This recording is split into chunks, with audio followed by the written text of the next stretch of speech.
Imagina o Morfeu reencontrar o próprio filho e tem que tirar a vida dele. Imagina só o Rei dos Sonhos em guerra contra as 3 mulheres mais temidas do universo, as Benevolentes. E no final o destino é implacável. Morfeu precisa morrer para que outro sonho muito mais humano e melhor que ele possa nascer. E se você quer entender o porquê tudo isso aconteceu com o Morpheus, então fica comigo até o final desse vídeo que vamos destrinchar a segunda temporada de Sandman da Netflix. Então, sem mais enrolação, bora pro vídeo. Morfeu observa a reconstrução do seu castelo no sonhar, mas a sua mente está muito distante. Lucene percebe isso e se preocupa bastante. Então vem um chamado do destino, que é o seu irmão mais velho. Todos os perpétuos devem se reunir. Morte, desejo, desespero, delírio e destino. O destino lê sua profecia. Um rei abandonará seu reino. Vida e morte se chocarão. A batalha mais antiga retornará. Desejo provoca Morfeu, relembrando sua antiga paixão, a Nada, que é aquela mulher que foi a primeira esposa humana, digamos assim, do Morfeu, que mostra ela na primeira temporada. Ele acabou condenando ela a um castigo eterno no inferno. E o Morfeu acaba ficando extremamente arrependido nessa segunda temporada. E assim começa a profecia do destino. O primeiro passo de Morfeu é resgatar Nada. Mas ele ainda não sabia que estava prestes a se tornar o novo síndico do inferno. Isso mesmo, meus amigos. Ele acaba se tornando o novo dono do inferno. Morfeu, ele acaba descendo pro inferno em busca da Nada. Ele vai atrás dela, mas chegando lá, ele é surpreendido por Lúcifer. Ele até se prepara para uma guerra, achando que Lúcifer vai querer uma guerra contra ele, porque não vai deixar tirar nada de lá. Só que Lúcifer, ele meio que já faz isso de propósito. Ele já tira todo mundo do inferno, deixa o inferno extremamente vazio, leva a ex-namorada do Sandman embora dali, meio que deixa escondido a namorada dele com os subordinados de Lúcifer, e acaba entregando a chave do inferno pro próprio Sandman, como castigo, meio que é assim, é o jeito que ele vai punir o Sandman, né? Deixando o Sandman encarregado do próprio inferno. E há muitos rumores que nessa ponta que o Lúcifer deixa o inferno pro Sandman, dizem que é o mesmo Lúcifer da Netflix, porque aquele Lúcifer da série da Netflix, ele acaba deixando o inferno e ficar de férias lá em Los Angeles, né? Então dizem que faz um pouco de sentido, né? Mas eu acredito que é só rumores. O Sandman acaba vendo Lúcifer entediado, anuncia que está de mudança. Cansado da burocracia, ele entrega a chave do inferno a Morfeu, como um presente de despedida. Logo, deuses, fadas, demônios chegam e disputam o controle do lugar lá no sonhar, né? Acaba virando uma grande reunião com todas essas pessoas querendo tomar posse do inferno, né? Como o inferno ele tá na mão do Sandman, o Sandman agora ele tá com esse novo problema para resolver, né? Ele precisa ser livrado do inferno, porque querendo ou não, ele governa já o sonhar, não tem como ele governar o inferno. E o Morfeu, no final de tudo, ele só queria resgatar uma alma, e agora virou o corretor de imóveis do inferno. Então é assim, nesse exato momento, quando ele fica lá, que ele recebe todos esses demônios, as fadas, recebe Thor, Odin, recebe gente de vários outros reinos, certo demônio lá que vai falar com ele no particular e acaba mostrando que ele tá com a alma danada, aprisionada dentro dele. E aí ele acaba querendo atacar o Morfeu ali dentro do próprio palácio, porque o Morfeu ele não entrega a chave do inferno para os demônios, ele acaba entregando para os anjos. E esse demônio, né, que ele é um demônio que ele acaba... Eu acabei esquecendo o nome dele, galera. Deixa o nome dele nos comentários se você lembrar o nome dele. Ele acaba devorando mundos, né? Eu esqueci o nome dele agora, me falhou a memória. Vou falar pro editor deixar o nome dele aqui. Porque ele não aceita isso. Ele fica meio que possesso, porque ele quer o inferno, porque ele não é o demônio e tal, um dos demônios. E aí o Sandman vai, deixa ele ser atacado, pra ele imaginar que ele tá em desvantagem, ele acaba aprisionando esse demônio e consegue resgatar Nada de dentro dele. Consegue tirar a tão amada dele de dentro dele e consegue dar uma liberdade digna para ela. E ela acaba indo viver a sua vida na Terra, longe do Sandman, não quer, ela está muito brava com o Sandman, não acredita que ele deixou ela por mais de 1000 anos lá, apodrecendo no inferno, torturada. Então ela quer viver a vida dela longe do Sandman. Lady Nulan acaba dando um presente, que é uma das fadas que ficam lá no Palácio do Sonhar, de presente. O irmão dela acaba entregando ela de presente pro Sandman. E não só isso, como o Loki também está ali junto com o Odin e com o Thor. E o Loki, na hora que acaba essa reunião, o Loki ele acaba se disfarçando no lugar de uma outra pessoa que estavam ali no evento, que era um samurai. Ele se disfarça no lugar porque o Loki ele ia sair dali e iria ficar preso de novo. O Odin iria aprisionar o Loki novamente. Então, como o Loki ele tem aquele poder de se transformar em outras pessoas, ele acaba mandando esse samurai no lugar dele, transforma o cara e faz o Thor levar o samurai pra prisão, e o Loki fica solto. O Loki fica solto ali, escondido, e faz um trato com o Senhor dos Sonhos, pedindo pro Senhor dos Sonhos deixar ele ir e tal, que ele não quer ficar na prisão e tal. Aí o Senhor dos Sonhos fala, tá bom, eu vou deixar você ir, mas digamos assim que você vai dever um favor pra mim. Aí ele pergunta, mas o que seria esse favor? Aí ele fala, no momento que eu precisar, eu vou até você e você vai saber o que é. Então isso que acontece, a fada acaba ficando com o Morfeu lá, né, no castelo, fica lá dentro do castelo, e o Loki é liberto, porém ele deve um favor pro Morfeu. E logo na sequência, meus amigos, Delírio, que é a sua irmã caçula, aparece muito animada ali no sonhar, insistindo pro Sandman, né, pro Morfeu, e procurar o seu irmão Destruição. Que o seu irmão Destruição ele havia desaparecido, ele não queria ser incomodado, e ela estava muito preocupada com ele e acabou enchendo muito a paciência do Morfeu. O Morfeu reluta um pouco, porém o Morfeu ele acaba concordando, porque ele vai procurar o irmão dele no mundo desperto, já é um pretexto para ele poder encontrar nada lá no mundo desperto, entendeu? Então o Morfeu ele não foi para achar o irmão dele, mas sim para encontrar o seu amor antigo, para ver se consegue reatar esses laços. E eles acabam partindo para o mundo desperto. Aí tem um certo ponto, meus amigos, que a Delírio e o Morfeu vai para uma boate, só que um pouco antes de ele chegar na boate, ele vê a Nanda, só que a Nanda já não quer nada com ele, meio que entra num carro, vai embora, não quer saber do Morfeu de jeito algum, e aí ele meio que dá aquela desencantada. Quando ele entra nessa boate, ele conhece uma mulher, que no caso é uma trans, que é muito simpática, recebe ele super bem, a Delírio. Também eu acabei esquecendo o nome dela, vou pedir pro editor deixar o nome dela aqui. Se vocês souber, deixa o nome dela aqui nos comentários. Ela é muito importante nas HQs, inclusive na série. Como só teve a segunda temporada e não teve mais temporadas, justamente porque a série foi cancelada, então eles embutiram muitos volumes da HQ em uma temporada só. Ali tem 7 ou 6 volumes da HQ. Então, essa passagem dali do Morpheus dentro da boate, que conhece ela, que é essa trans que eu tô falando, que ela acaba morrendo dentro da boate, é uma passagem que é breve, muito breve ali na temporada ali da Netflix, mas nos quadrinhos tem uma importância muito grande, tá? Vale a pena vocês dar uma lida lá também. Enfim, eles acabam indo lá na boate e tal, e aí tem uma pessoa que tá se apresentando ali, inclusive é uma armadilha do Destruição, pra afastar eles, e faz essa boate explodir. E não dá tempo do Morfeu perceber. Quando o Morfeu percebe, já é tarde demais. Todo mundo morre, menos os dois que são imortais, né? O Morfeu e a Delírio. E a menina que é transexual, ela acaba caindo morta e tal. É uma cena muito trágica. É uma cena muito triste também, porque o Morfeu simpatizou demais com ela. Ele fica muito triste lá no velório dela. Pede até mesmo pra irmã dele, pra morte, ressuscitar ela, só que a morte não concorda com isso. É uma cena muito bonita, tá? Eu vou deixar um pedaço aqui pra vocês darem uma olhada, é uma cena muito legal. Você tá legal? É estranho. Eu odiava esse lugar quando era criança. Eu não acredito que eu vou falar isso, mas o Kansas é maravilhoso. Sinto muito pelo que eles fizeram a você. O cabelo e as roupas. Essas coisas nunca importaram. O que importa é quem eu escolhi ser. E ninguém pode mudar isso.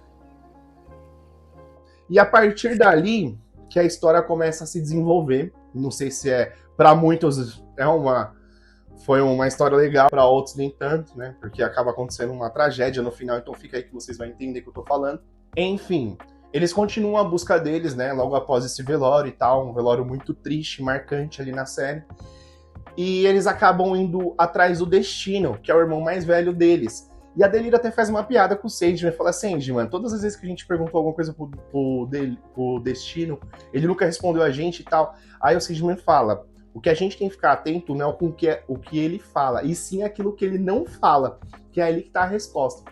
Pois bem, eles acabam se dirigindo, né, até o reino do destino, e aí acabam fazendo algumas perguntas ali e tal, e o destino revela pro Sandman que ele precisa atrás de um oráculo e tal, que através desse oráculo tudo vai ter um desfecho, ele vai conseguir achar o irmão dele, mas se ele for atrás desse oráculo, ele vai encontrar destruição.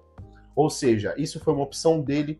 Ele acaba tendo um flashback ali dentro do reino do destino, um flashback com o seu filho, né, o Orfeu. Eu acho que um dos principais poderes do Orfeu é o canto, tá? Ele encanta qualquer pessoa, né? Inclusive, o que acontece? O flashback que o Sandman tem é do dia que o Orfeu se casa. O Orfeu, ele se casa com uma jovem linda também, ele acaba se casando, tem as bênçãos dos seus tios, do seu pai, e no dia do casamento ele vai subir no monte com a esposa dele, depois do casório ali, enquanto tá rolando a festa. Nesse momento que ele sobe no monte, a esposa dele tem um infarto e acaba morrendo ali, né? Acredito que seja um infarto, porque foi uma coisa muito de repente.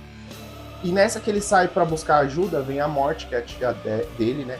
E fala, vamos, chegou seu tempo, sua hora, deu seu horário. E acaba levando a mulher dele. Então o que acontece? Ele fica revoltado, ele fica possesso, ele não aceita aquilo. O Orfeu fica extremamente chateado. Ele pede demais pro Sandman ajudar ele, pra ele falar com a tia, que no caso é a irmã do Sandman, né, a morte. Pra ele falar com Hades, que é pra onde foi parar a alma da esposa dele. E aí o Sandman nega, fala, não, eu não vou ajudar, você tem que sofrer o luto, é assim mesmo, bola pra frente e tal, vamos continuar a vida que segue. E ele não quer isso de jeito algum.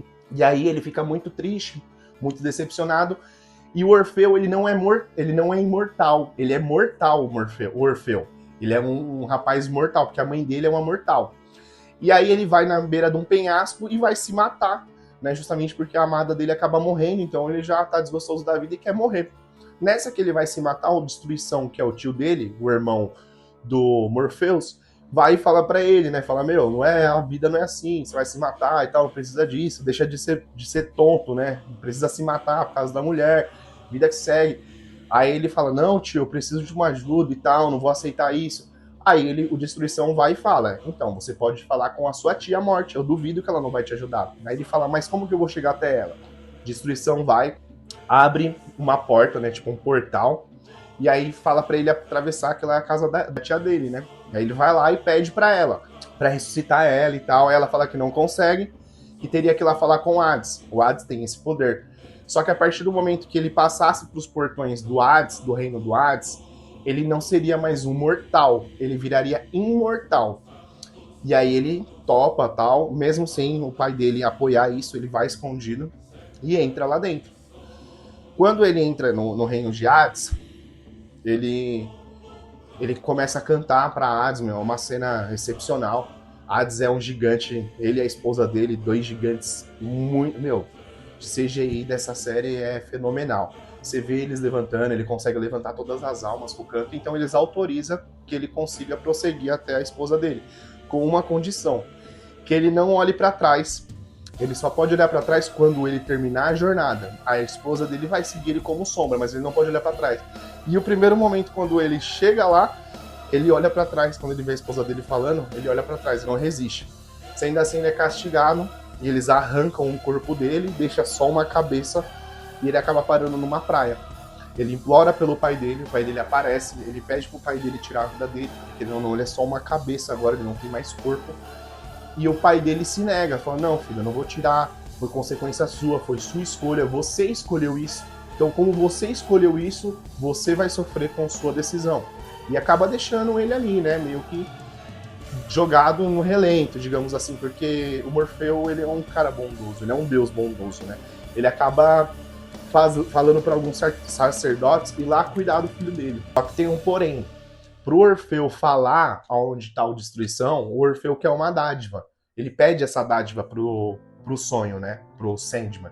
E o Sandman fala que aceita dar essa dádiva para ele, que no caso é a morte, né? Que no caso é tirar a própria vida dele, né? Do Orfeu, porque o Orfeu tá sofrendo muito, como uma cabeça, ele não conseguiu reencontrar a amada dele. Então ele só sofreu nesses milhares de anos que ele passou como uma cabeça falante. Sendo assim, ele acaba devendo essa dádiva pro Orfeu. Quando ele fala com o Destruição fala que não vai voltar, né, para casa, porque esse é o destino dele. Aí, sendo assim, o Morfeu e a Delírio acabam encontrando o Destruição. O Destruição tá perto do Orfeu. Né? O Orfeu fala onde tá o Destruição tá numa ilha logo ao lado. Eles vão lá falar com o Destruição, pro Destruição voltar. O Destruição acaba mostrando pro Morfeu o que é amor, que a vida não é só aquilo, que não precisa ser 100% daquele jeito.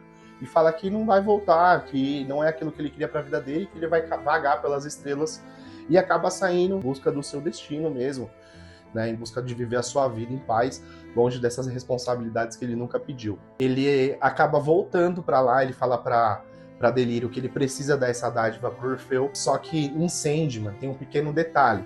Quando é derramado o sangue da família, que é entre eles os Perpétuos, né, a família dos Perpétuos, os filhos, ou os irmãos, ou os pais, as três bondosas, que são essas três senhoras, elas têm total direito de matar os Perpétuos, porque não pode, é proibido, é lei entre eles, não pode derramar sangue. E como o Sandman protegeu essa dádiva pro filho dele, porque o Sandman ele tá mudado, ele não é mais aquele mesmo Sandman da primeira temporada, ele viu o que ele precisa fazer pelas pessoas que gostam dele, pelas pessoas que ele ama, e ele acaba dando essa dádiva, ele acaba tirando a vida do seu próprio filho. Quando ele tira a vida do seu filho, ele já sabe que as três bondosas vai vir atrás dele, né? Então ele já fica com aquilo na cabeça, ele fica se remoendo e tal, ele volta pro reino do sonhar, ele fala pra sua irmã Delírio, a sua irmã Delírio, ela fica com o cachorro do Destruição, um cachorro muito legal, muito fofinho, e cada um vai pro seu canto. Ele vai pro seu reino e a Delírio vai pro reino dela. No sonhar, Morfeu está atormentado. Desejo e desespero zomba de sua dor. Enquanto isso, Locke e Puck, que é uma fada que está com o Locke, agindo com o Locke, ele sequestra Daniel. Daniel é aquele bebezinho da primeira temporada que é gerado dentro do sonhar, junto com a amiga da Rose e o marido dela que tinha falecido. Eles fazem isso dentro do sonhar e acabam gerando essa criança. E Sandman fala que como essa criança foi gerada, uma criança humana e foi gerada dentro do sonhar, ele vai ser o seu sucessor. Então Daniel tem que ser o sucessor, o novo sonhar. Então todo mundo acaba descobrindo isso, inclusive Locke. E o que Locke faz? Ele vai atrás da criança, do Daniel, acaba sequestrando Daniel, joga Daniel na fogueira, na lareira do apartamento que ele se encontra. E para isso, como o sonho, que é o Sandman, ele não pode sair do sonhar, porque se ele sair do sonhar, as benevolentes vai pegar ele, né, vai acabar matando ele e acabando destruindo o sonho, elas não podem atacar o sonhar enquanto ele estiver lá dentro. Se ele sair do sonhar, elas podem invadir o sonhar, destruir tudo que tem ali, inclusive ele. Aí o que acontece?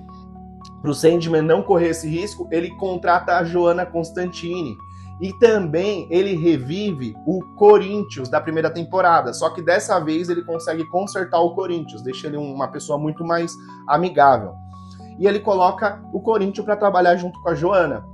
A Joanna ela encontra o Daniel, tá? Só que nisso o Locke ele já tinha jogado o Daniel na fogueira, ou seja, ele tinha matado o Daniel, fez o Daniel virar um deus.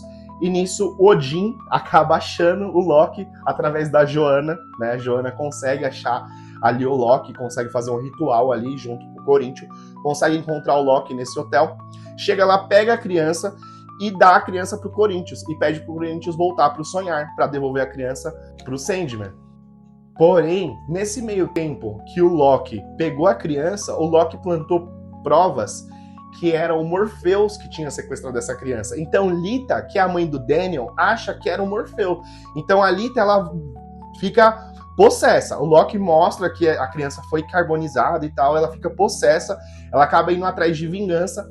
É quando as benevolentes encontram ela. Ela acaba fazendo um ritual ali com uma senhora ali, que é uma senhora que tem mais de 280 anos de idade. É uma senhora que tá sem a sua alma, inclusive. Aí ela pega a Lita, faz a Lita um ritual ali com a Lita e manda a Lita pro sonhar. Nessa que ela manda a Lita pro sonhar, a Lita conhece as benevolentes. As benevolentes corrompem a alma, né, a cabeça da Lita, falando que foi o sonho que sequestrou o filho dela e tal, que ela precisa vingar o filho dela, o Daniel, e acaba dando uma espada para ela. Quando uma das fadas que foi ver a Morfeu entregando a chave do inferno para os anjos, essa fada foi dada como presente para o Morfeu. Quando essa fada vai embora, porque o Morfeu manda ela de volta pro seu reino, por conta de saber que ela tá correndo um risco ali, porque tá indo pessoas lá, as benevolentes tá indo lá para acabar com o reino. Então ela tá ali correndo muito risco, manda ela de volta pro seu reino. E ele dá um colar para ela e fala para ela que aquele colar vai liberar uma dádiva para ela. E essa dádiva, quando ela pegasse o colar e chamasse o nome dele, ele iria aparecer ali. Só que a rainha do reino dela é uma extremamente FDP, digamos assim, pelo menos ali no começo ela se demonstra isso, ela acaba pegando o colar dela e acaba chamando o Morfeu. Quando ela chama o Morfeu sai do seu reino, né? Ele acaba sendo obrigado a sair do seu reino por causa do colar. Quando ele sai do seu reino é na hora que as benevolentes entram com tudo com a Lita dentro do reino do sonhar e aí começa uma matança geral. Aí já mata o Gilbert, logo de cara já mata o Gilbert ali mesmo. Depois mata o Abóbora, cabeça de abóbora, acaba matando cabeça de abóbora. Mata o Abel, poxa, o Abel matou o Abel numa cena, uma cena muito triste, acaba matando ele também. E aí eles acabam implantando o caos ali, né? E é quando o Sandman volta pra lá e mostra que o Daniel tá vivo pra Lita e tal. Só que a Lita já vê que não tem mais o que fazer. Daniel não é mais o filho dela, já é um adulto ali. Ela não acredita muito mais no Sandman. Sandman vai, tenta conversar com as benevolentes, fala que foi por conta de amor e tal, fez isso porque o filho dele estava sofrendo. Mas não, elas não interessa isso pra elas, elas continuam, né, essa represária em cima do Sandman. E aí, pra acabar com isso, dá um basta, Sandman vai, o bebezinho Daniel, sendo um bebê ainda, ele consegue conversar com o Daniel, sendo um bebê, explica pra ele que ele vai ser o novo sonhar e tal, e ele vai encarar o seu destino. Ele acaba indo atrás do seu destino, vai lá pro ponto mais longe do sonhar e chama as benevolentes. E é nessa hora que, começa uma cena muito memorável. Ele fala com o seu corpo, com o Matthews, é uma cena muito legal. Ele conversa bastante com ele, pede pro Matthews ir lá chamar a irmã dele, que no caso é a Morte, né, que vai levar ele embora. E é nesse momento que, infelizmente, a gente tem uma das maiores perdas que a gente pode ter na série. E ele acaba sendo levado pela irmã dele. Quando ele levanta a mão, ele toca na mão da irmã dele. Quando ele toca, ele acaba virando luz, né? Acaba morrendo e tal. Daniel assume como o novo Senhor dos Sonhos e ele perdoa a Lita, né? E traz esperança para o sonhar. Ele acaba perdoando ela porque ele sabe que, querendo ou não, ela foi uma pessoa manipulada, ela não tem culpa de nada. Inclusive, ele fala que ele também não tem culpa, ele não queria aquilo para ele, mas infelizmente aconteceu. E aí vem o funeral do Morfeu. O funeral se reúne os perpétuos, né? Os irmãos, né? Eles acabam fazendo um discurso. E aí a gente acaba vendo o Daniel, né? Conversando com o violinista, né? O violinista explica, fala, um sonho se foi para o outro nascer, o ciclo continua e o sonhar é eterno. E acaba explicando que o Daniel ele tem que continuar essa jornada. O Daniel acaba conhecendo os irmãos dele, conversa um pouco com o Destruição, senta lá, faz um jantar lá com os outros irmãos deles. E é assim que termina a segunda temporada da Netflix, com a morte inesperável de Morfeu e com uma ascensão nova de um novo sonho, um novo sonhar, né, com o Daniel. Então, é assim que se encerra essa jornada. Espero que vocês tenham curtido. Se ficou até o final, já deixa aquele like para ajudar o canal. Se não é inscrito, se inscreva. Deixa o comentário o que você achou dessa segunda temporada. E fui, meus amigos. Até a próxima.